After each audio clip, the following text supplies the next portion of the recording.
আমার কলিজার টুকরা ভাইয়েরা, অনেকে আজকে আমরা ঈদ করতেছি, কিন্তু ঈদ এত পরিমাণ আমরা আনন্দ করে ফেলছি, আমাদের বিবি বাচ্চা কাচ্চাকে আমরা একেবারে নোংরা বানিয়ে ফেলেছি। আমি দেখলাম সোশ্যাল মিডিয়াতে, সময় টিভি, বড় বড় নিউজে আমি খবরে দেখলাম অনেকে ট্রেনে যাতায়াত করতেছেন।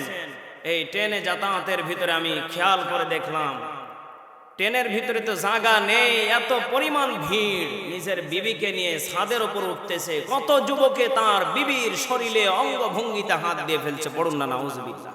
আমার ভাইয়েরা, একটু খেয়াল করা লাগবে। এটা আপনার বউ, আপনার ওয়াইফ। এখন অনেক আছেন ভাইয়েরা যাদের নজর, কুনজর, নিজের বোন, নিজের মা, এগুলি কিছু মনে করে না যে আমার যদি এটা মা হতো, আমার বোন হতো, তাহলে আমি কিভাবে তাদের শরীরে হাত দিতাম। এজন্য আমার ভাইয়েরা, একজন মুরব্বী চাচাকেও দেখলাম উনি এই কায়দায় হাত দিচ্ছে। এজন্য খেয়াল করা লাগবে যে এই ঈদের আনন্দটা এত পরিমাণ যেন আমাদের না হয়ে যায় যে আমাদের বিবি, আমাদের ছেলে মেয়েগুলি অধপতনের পথে চলে যাবে, আমার মেয়ে, আমার ওয়াইফ নষ্ট হয়ে যাবে, গুনাহগার হয়ে যাবে। আল্লাহ পাক বলেন, ওয়াকারনা ফি বুয়ুতিকুন্না ওয়ালা তাবাররাজনা তাবাররুজাল জাহিলিয়াতিল উলা।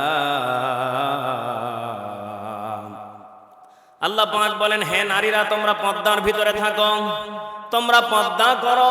আজকে অধিকাংশ মানুষ নিজের বিবিকে তো পর্দা করাবে তো দূরের কথা, নিজের বিবিকে নিয়ে আজকে কত জায়গায় ট্রেনের ভিতরে যে কায়দায় দেখলাম, এটা কি পর্দা বলে?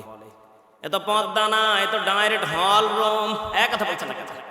নিজের বিবিকে আপনি যদি ঈদের আনন্দ করার কারণে যদি নিজের বিবিকে অঙ্গি ভঙ্গি দিয়ে নষ্ট করে ফেলেন না, নিজের বিবিকে অন্তত পক্ষে এতটুকুই সেফ রাখা লাগবে, আমার বিবির গায়ে যেন অন্য কেউ হাত দেবার, চোখ দেবার সুযোগ না পায়। এজন্য আমার ভাইয়েরা, আল্লাহ পাক বলেন, হে নারীরা, তোমরা পর্দার ভিতরে থাকো। কি পর্দা? এক কথা বলছেন না কেন? পর্দা ট্রেনে যে কায়দায় আপনি নিজের বউকে নিয়ে যাচ্ছেন, জানালা দিয়ে পর্যন্ত বউকে ছাড়ে ঢোকাচ্ছেন না, এগুলি কোন যাবে? আপনি যদি এত ঈদ করার যদি আপনার আনন্দ লাগে, এতই যদি মা বাবার সাথে ঈদ করার প্রয়োজন হয়, আপনি কয়েকদিন আগে চলে যান।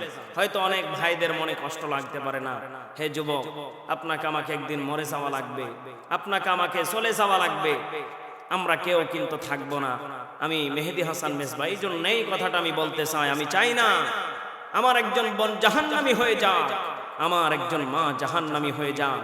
আমি চাই, হে যুবক, তোমার বিবিকে নিয়ে তুমি গোপন জায়গায়, তোমার বিবিকে ভালো জায়গায় রাখো।